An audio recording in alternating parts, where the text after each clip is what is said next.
So the goal of this video was to make a winter themed review that I thought would simply be a relatively schlocky supernatural horror from 2002 about the classic West Virginian legend of Mothman. However, I was quite young when I first saw the film, so my recollection absolutely failed me when it turned out the Mothman Prophecies was a remarkably more complicated beast of a film. Yeah, it still has its hokey qualities, and I'll admit it's impossible to take Mothman as seriously as this film desperately wants you to, but what's here is a shockingly involved 2-hour mystery thriller that at the core of it is a somber existential human drama about grief and the fear of uncertainty and inevitability. The film is based on the 1975 book of the same name by journalist and UFOologist John Keel, who spent a year traveling to Point Pleasant in West Virginia to investigate various claims of strange lights, a mysterious psychic man in black, and a moth-like alien creature that allegedly terrorized the town for 13 months beginning in 1966. Of course, any claim made in a UFO or paranormal conspiracy book should absolutely be taken with a pinch of salt. Keel's very obviously questionable conclusion was the claim that these strange accounts were possibly a foreshadowing or premonition to a tragic disaster that occurred in the town in December 1967 that claimed the lives of 46 people.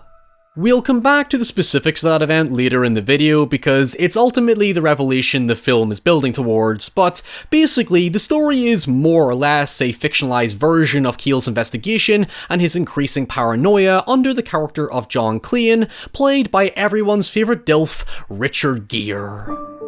The film immediately throws us into John's shoes as a Washington Post journalist who goes to meet his wife Mary to purchase a house during the winter holidays to cement their steamy relationship. However, they end up in a car accident on their way home after Mary is suddenly scared off the road by what seems to be Mothman flying at their car. While John miraculously avoids injury with no understanding of what Mary saw, Mary suffers a severe brain injury that later reveals a malignant frontal lobe tumor that's quite literally in the shape of Mothman. Yeah, there's just no getting past how overt it is to the point of being ridiculous, and trust me, my reading of what it presents will definitely turn a few heads as it did my own, but the film still does an impressive job at building a compelling atmosphere and emotionally layered characters. What really cements the tone is when the colour and warmth of John and Mary's initial introduction slowly dissipates into icy despair when Mary tragically passes away, leaving John empty and depressed while trying to hold on to the thinnest thread of hope. While collecting Mary's possessions, he finds a book containing sinister drawings of Mothman which a nurse presumes were angels, instigating the film's loose spiritual undertones surrounding death, acceptance, and finding peace in the afterlife, which come into play later in the story. 2 years later, John continues to mourn by drowning himself in work, as his friend Eddie encourages him to move on because that's what Mary wanted, before beginning his travels to Richmond, Virginia for work, only for his car to mysteriously break down. He attempts to seek help at a nearby house, but in a jarring twist, the homeowner Gordon holds John at gunpoint until Sheriff Connie arrives, where he claims that John came by his house over the previous 2 nights and believes he might be a dangerous stalker. The film already had my curiosity with the Mothman mystery, but now it has my attention because it begins putting psychological elements into play as I'm left questioning if maybe the crash did actually impact John and he's possibly suffering trauma along with his grief. As Connie escorts John to a motel, I began noticing the film's constant use of red that follows John everywhere, as if to symbolize Mothman's description of having glowing red eyes that now seemingly stalk him as he begins getting involved in the bewildering circumstances of the town. But more so, to add another strange layer, he discovers that he's in Point Pleasant, which is miles away from his intended destination, thus further instilling doubt in his psychological well-being. It's genuinely hard to predict where the film might be going. It flip-flops between psychological and supernatural possibilities to keep you constantly guessing, but what remains consistent and perhaps most engaging is the human drama at the heart of it all.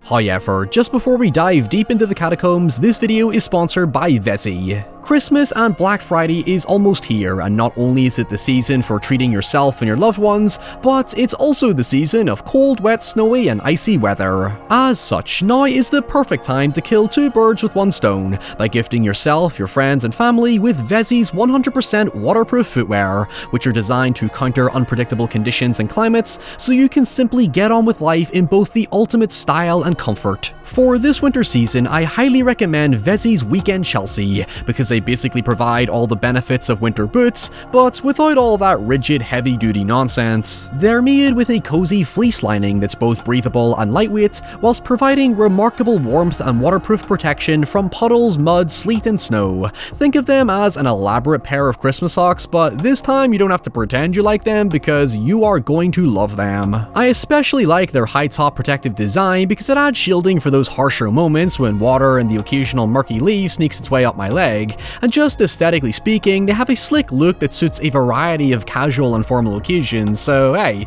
you don't need to go carrying around an extra pair of shoes for the Christmas party this year. Step into waterproof comfort with Vezi's Black Friday sale and enjoy up to 40% off select waterproof styles at Vezi.com. Stay dry and save big. Shop now before the best deals slip away.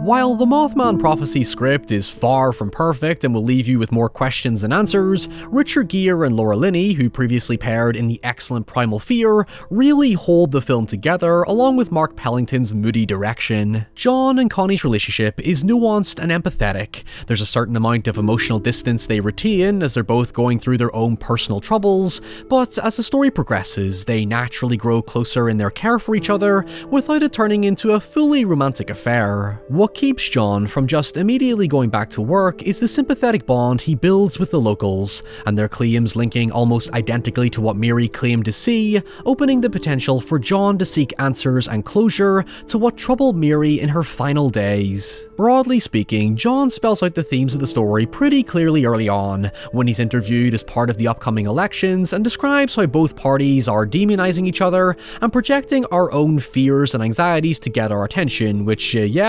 is pretty timely, I guess, but to my understanding, I'll admit I could be wrong, the film is set around the 2002 November midterm, so it just naturally lines up that way. The thing is, we transition to this interview directly after John looks at Mary's drawings of Mothman, as though to imply that Mothman, and by extension the other strange occurrences around it, is I can't believe I'm saying this, but just go with me here, a metaphor or allegory for said projection of fears and anxieties. Just a reminder, this movie is based on a fucking conspiracy novel, so it's sort of in character for it to be batshit insane. Don't get me wrong, I was laughing at myself at the notion of what I think this film might be thematically going for. Obviously it's not a social or political commentary, but when you think about it, the projection of fears and anxieties in horror media like this is a very common theme, so it's really nothing new. Put it this way, if you extract the alien aspects from it, the film basically focuses on characters who feel depressed, alienated, and uncertain about their futures, a state of anomie as sociology might describe it, while Mark Pellington's direction frames it with a foreboding sense of unease and unrest, with long crane and tracking shots, editing that invokes quiet, anxious detachment, and unnatural sounds that trigger feelings of danger, fear, and paranoia. When you really hone in on the filmmaking, what elevates it from being pure schlock is Mark Pellington having previously made 1999's Arlington Road, which was a paranoia thriller about domestic terrorism born out of the increasing fears of extremism in 90s America.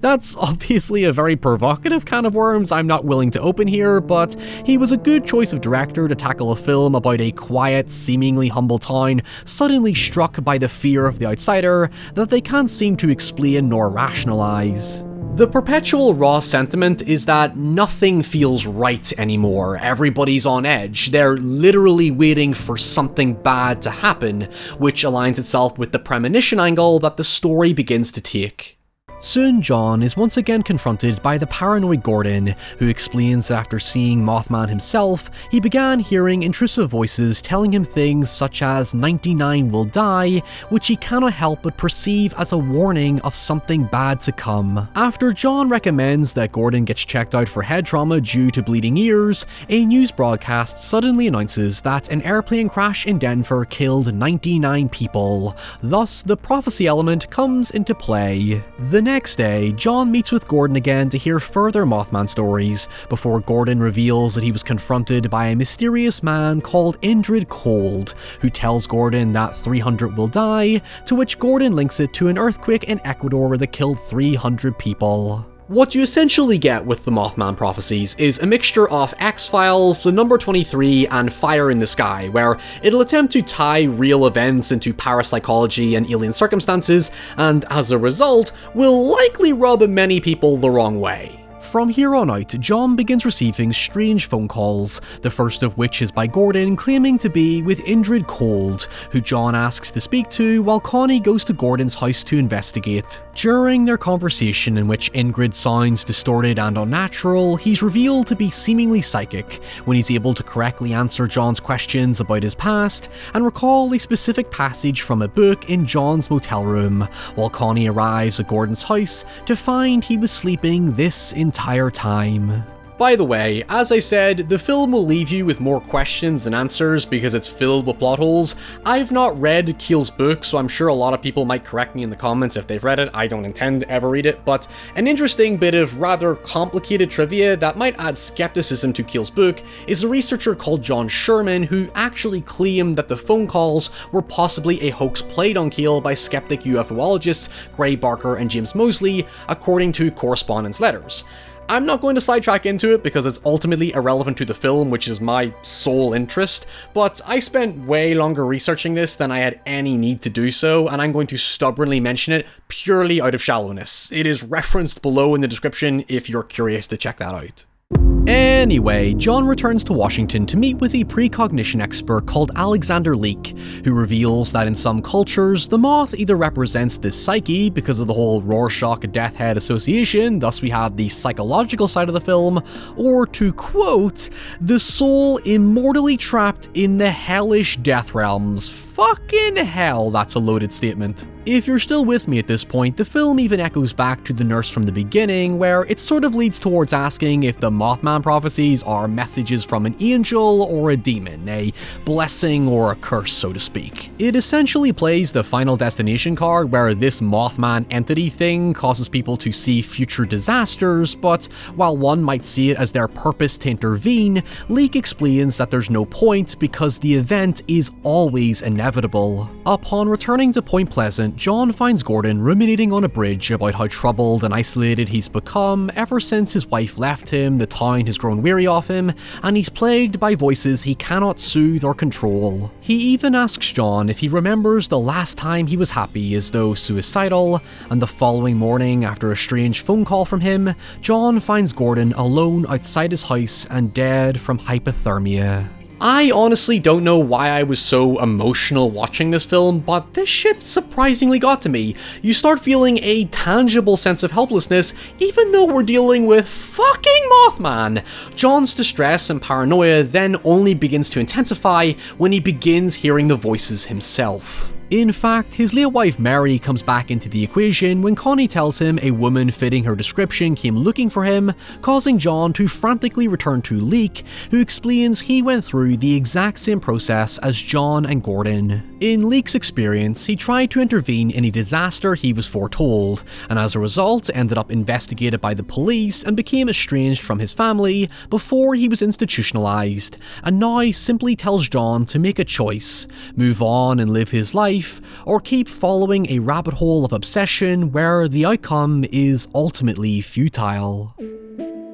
Eventually, John gets a message that something will happen at the Ohio River and learns that Governor McKellen has an upcoming tour at the local chemical plant, believing that to be the location of the threat. His efforts to stop it fail, however, the tour plays out without any issue, causing Connie to believe he should simply drop his investigation for the sake of his own sanity and safety. He ends up receiving a letter that's allegedly from Mary asking him to meet her at home in Washington on Christmas Eve, but rather than creating more tension, it just adds further plot holes and questions that never get answered, and it's not the first time in the film where it shrugs things off as Mothman working in mysterious ways. Although it allows us to be treated to a genuinely heartfelt moment between John and Connie, where she doesn't berate his choice to follow the voices, but instead shows compassion for the pain he's going through. She still encourages him to take the option to move on and live his life, to which he finally does after breaking down at how far his obsession has taken him and how alienated he's become from all those around him. I guess you could argue it helps give the human themes more emotional weight with this notion that we shouldn't dwell on the voices in our heads that hold us back or challenge fate given it's something that's naturally always going to be outside our control. However, it's built such exceedingly high expectations at this point that it has to play into the inevitable or else it'll just feel like a total waste. And what we get is, well, cinematically at least, very, very underwhelming.